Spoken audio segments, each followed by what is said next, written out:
தேவனுக்கு மகிமை. வேதத்தை ஆராய்ந்து பார்ப்பது. சங்கீதம் 1:2. இரவும் பகலும் வேதத்தை தியானம் பண்ணுகிற மனுஷன் பாக்கியவான். வேதத்தை வாசிப்பதும் படிப்பதும் ஆராய்வதும். வாசிப்பது என்பது தொடர்ச்சியாக வாசித்து கொண்டே போவது. படிப்பது என்பது அதை உட்கொள்வது, மனதிலே பதிப்பது. ஆராய்வது என்பது மனதை தெளிவடைய செய்வது. யோவான் 5:39 வேத வாக்கியங்களை ஆராய்ந்து பாருங்கள் என்று ஆண்டவர் சொல்லுகிறார். வேதத்தை ஆராய்ந்து பார்க்கும்போது மனத்தெளிவு உண்டாகும். இதை சத்தியம் என்னும் கச்சையை அறையிலே கட்டினவர்களாயும் என்று எபேசியர் 6:14 எழுதப்பட்டிருக்கிறது. 1 பேதுரு 1:13 மனதின் அறையை கட்டிக்கொண்டு தெளிந்த புத்தி உள்ளவர்களாய் இருங்கள் என்று எழுதப்பட்டிருக்கிறது. மனத்தெளிவு என்பது மன உறுதியை காட்டும். ஏசாயா 26:3 உம்மை உறுதியாய் பற்றிக்கொண்ட மனதை உடையவன் என்று எழுதப்பட்டிருக்கிறது. இந்த மனதை ஒருவரும் கெடுக்க முடியாது. 2 கொரிந்தியர் 11:3 உங்கள் மனதும் கெடுக்கப்படுமோ என்று பவுல் எழுதுகிறார். எனவே நாம் இரவும் பகலும் வேதத்தை தியானம் பண்ண வேண்டும். இரவை நாம் வெளிச்சமாக்க வேண்டும், பகலில் இருள் இல்லை. நாம் வெளிச்சத்தின் பிள்ளைகள், பகலுக்குரியவர்கள், இரவுக்கும் இருளுக்கும் உள்ளானவர்கள் அல்ல என்று 1 தெசலோனிக்கேயர் 5:5 எழுதப்பட்டிருக்கிறது. இதுவே வேதத்தை இரவும் பகலும் தியானம் பண்ணுவதன் ஆசீர்வாதம். இவர்கள் நீர்க்கால்களின் ஓரமாய் நடப்பட்டு தங்கள் காலங்களில் தங்கள் கனியை தரக்கூடிய இலையுதிராத பச்சையான மரத்தை போல் இருப்பார்கள். இது எல்லா காலகட்டங்களிலும் கனி கொடுக்கக்கூடிய வாழ்க்கையை காட்டும். இளமையிலும் வாலிபத்திலும் முதிர் வயதிலும் கனி கொடுக்க வேண்டும். 3 வருஷமாய் கனி இல்லை, வெட்டி போட வேண்டாம், இந்த வருஷமும் இருக்கட்டும் என்று லூக்கா 13:6 எழுதப்பட்டிருக்கிறது. 3 வருஷமாயும் கனி இல்லை என்பது இளமை, வாலிபம், முதிர் வயதை காட்டும். இந்த வருஷமும் இருக்கட்டும் என்பது இரக்கத்தை காட்டுகிறது. இயேசு இலை பச்சையாக இருக்கக்கூடிய அத்திமரத்தண்டையிலே போனார். மார்க்கு 11:13 கனி இல்லை என்ற உடனே அதை சபித்து விட்டார். மார்க்கு 11:14 மறுநாளிலே அந்த அத்திமரம் வேரோடு பட்டு போயிருக்கிறதை கண்டார்கள் என்று மார்க்கு 11:20 எழுதப்பட்டிருக்கிறது. எனவே எல்லா காலகட்டங்களிலும் நாம் கனி கொடுக்க வேண்டும். இரவும் பகலும் வேதத்தை தியானம் பண்ண வேண்டும் என்றால் அதற்கு முன்பு ஒரு வேறுபாடு அவசியம். துன்மார்க்கர், பாவி, பரியாசக்காரர், இந்த 3 பேரையும் விட்டு நாம் விலகினால் மாத்திரமே வேதத்தை இரவும் பகலும் தியானம் பண்ண முடியும். துன்மார்க்கரை விட்டு, பாவியை விட்டு, பரியாசக்காரரை விட்டு விலகினால் மாத்திரம் இந்த வேதத்தை தியானம் பண்ணுகிற வாழ்க்கை சாத்தியம். முதலாவது துன்மார்க்கன். லோத்து ஒரு நீதிமான், ஆனால் அவன் பரிதாபமாக முடிவடைந்தான் என்பது நமக்கு தெரியும். எனவே அவன் ஒரு துன்மார்க்கன். இரண்டாவது பாவி. எபிரெயர் 12:15-16-17 ஏசா மனமாறுதலை காணாமல் போனான் என்று எழுதப்பட்டிருக்கிறது. மனமாறுதலை காணாமல் போன அவன் ஒரு பாவி. மூன்றாவது பரியாசக்காரன். இஸ்மவேல் ஒரு பரியாசக்காரன். முதலாவதாக லோத்து. ஆபிரகாமோடு இணைந்து வாழ்ந்தவன் தான் லோத்து. யாக்கோபோடு இணைந்து பிறந்தவன் ஏசா. ஈசாக்குக்கு முன்பாக பிறந்தவன் தான் இஸ்மவேல். ஆபிரகாம், ஈசாக்கு, யாக்கோப்பு என்ற முற்பிதாக்களின் எதிர்வல்லமைகளே லோத்து, இஸ்மவேல், ஏசா. இந்த எதிர்வல்லமைகளை நாம் மேற்கொள்ளும் போது, அதாவது விட்டு விலகும் போது, ஆபிரகாம், ஈசாக்கு, யாக்கோப்பு என்ற முற்பிதாக்களின் அடிச்சுவடுகளை நாம் பின்பற்ற முடியும். வேதத்தை இரவும் பகலும் நாம் தியானம் பண்ண முடியும். வேதம் அவர்களுக்கு உரியது. ஆபிரகாமோடு லோத்து இணைந்து வந்தாலும் ஆதியாகமம் 13 ஆபிரகாமின் வேலைக்காரருக்கும் லோத்துவின் வேலைக்காரருக்கும் வாக்குவாதம் உண்டானது. இந்த வாக்குவாதத்தை தவிர்த்த ஆபிரகாம் நாம் வாக்குவாதம் இல்லாமல் விலகிக் கொள்ளலாம் என்று தெரிந்து கொள்ளுதலின் உரிமையையும் சுயாதீன சித்தத்தையும் லோத்துக்கு கொடுக்கிறார். லோத்து கண்களை ஏறெடுத்த போது கண்கள் சரியானதை தெரிந்து கொள்ளாத இடத்திலே சோதம் கோமாராவை தெரிந்து கொள்ளுகிறார். அது செழிப்பாக காட்சியளிக்கிறது. லோத்து தன் கண்களை ஏறெடுத்து பார்த்து யோர்தான் நதிக்கு அருகான சமபூமி முழுவதும் நீர்வளம் பொருந்தினதா இருக்க கண்டார்.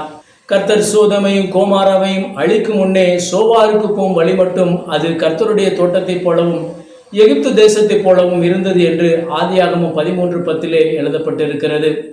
சோதோமின் ஜனங்கள் பொல்லாதவர்களும் கர்த்தருக்கு முன்பாக மகா பாவிகளுமாய் இருந்தார்கள் என்று ஆதியாகமம் 13:13 எழுதப்பட்டிருக்கிறது.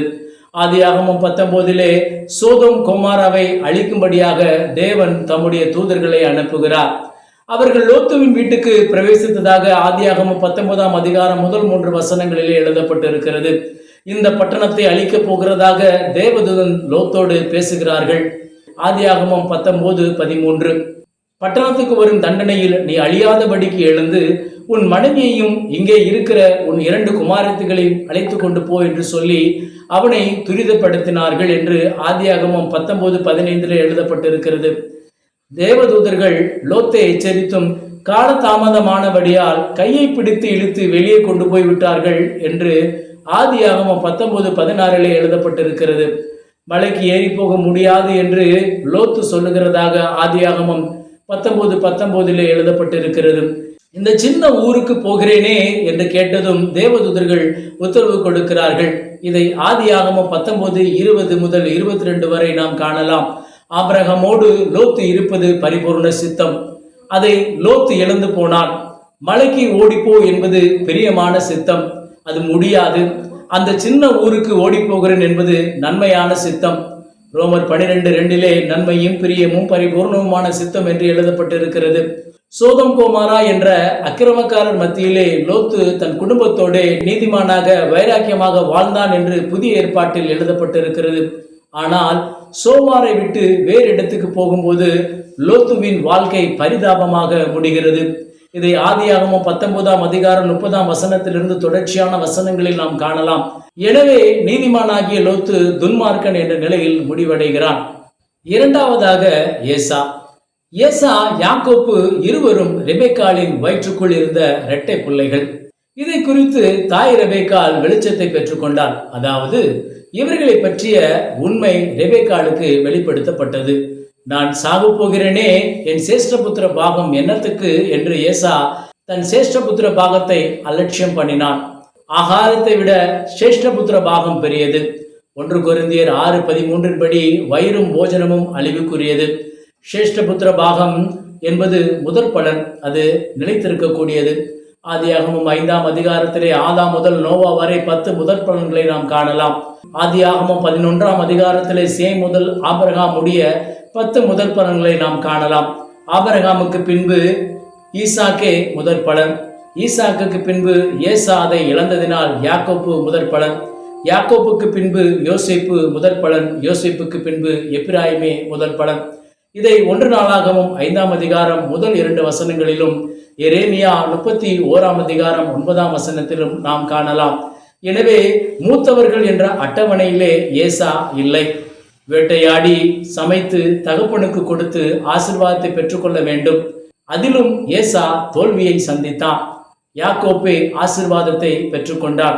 யாக்கோப்பு ஏசாவுக்கு ஆகாரத்தை கொடுத்து சேஷ்டபுத்திர பாகத்தை பெற்றுக்கொண்டான்.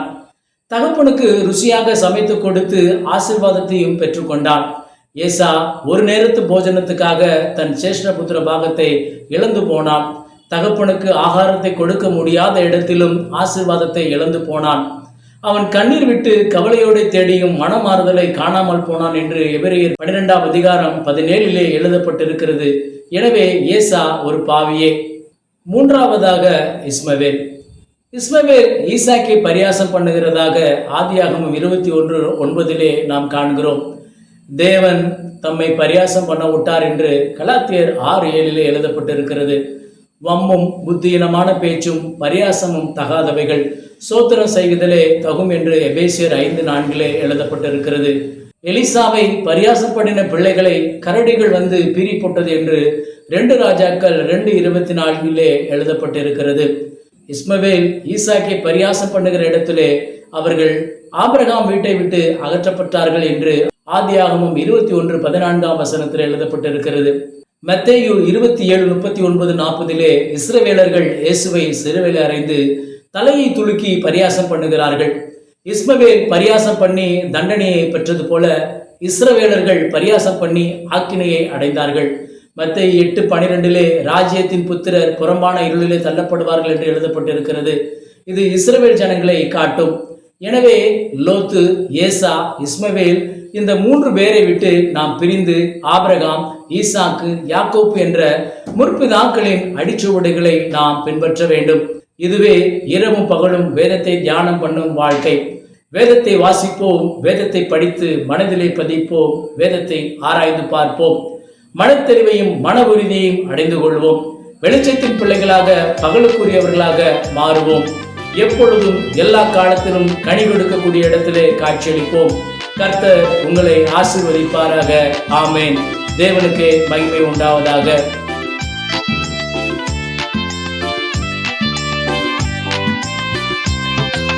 வேதத்தை தியானம் செய், வேதத்தை தியானம் செய், சேதம் வராதே என் மனமே, சேதம் வராதே என் மனமே.